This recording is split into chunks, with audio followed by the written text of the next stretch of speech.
ಪುನರ್ರಚನೆ ವಿಳಂಬ, ಸ್ವಲ್ಪ ಮಟ್ಟಿಗೆ ಸರ್ಕಾರದ ಬುಡ ಅಲ್ಲಾಡಲಿದೆ. ಹೈಕಮಾಂಡ್ ನಿರ್ಧಾರವೇ ಅಂತಿಮ ಎಂದ ಸತೀಶ್ ಜಾರಕಿಹೊಳಿ.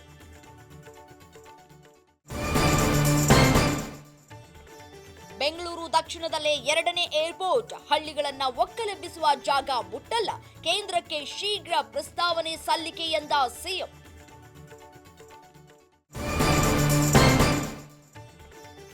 ಬಿಡದಿ ಮಾದರಿಯ ಮತ್ತೊಂದು ಟೌನ್ಶಿಪ್ಗೆ ಪ್ಲಾನ್, ಕೆಜಿಎಫ್ ಅಭಿವೃದ್ಧಿಗೆ ಸರ್ಕಾರದ ಸಾಹಸ, ಸಲಹೆಗಾರರ ನೇಮಕಕ್ಕೆ ಟೆಂಡರ್ ಆಹ್ವಾನ.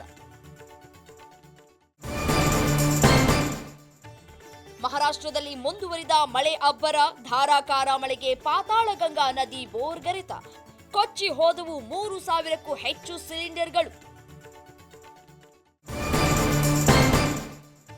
ಕ್ರೂಸರ್ ಲಾರಿ ನಡುವೆ ಭೀಕರ ಅಪಘಾತ, ಸ್ಥಳದಲ್ಲೇ 7 ಜನರ ದುರ್ಮರಣ. ಉತ್ತರ ಕನ್ನಡ ಜಿಲ್ಲೆಯ ಅರೇಬೈಲು ಘಾಟ್ ಬಳಿ ಘೋರ ಘಟನೆ.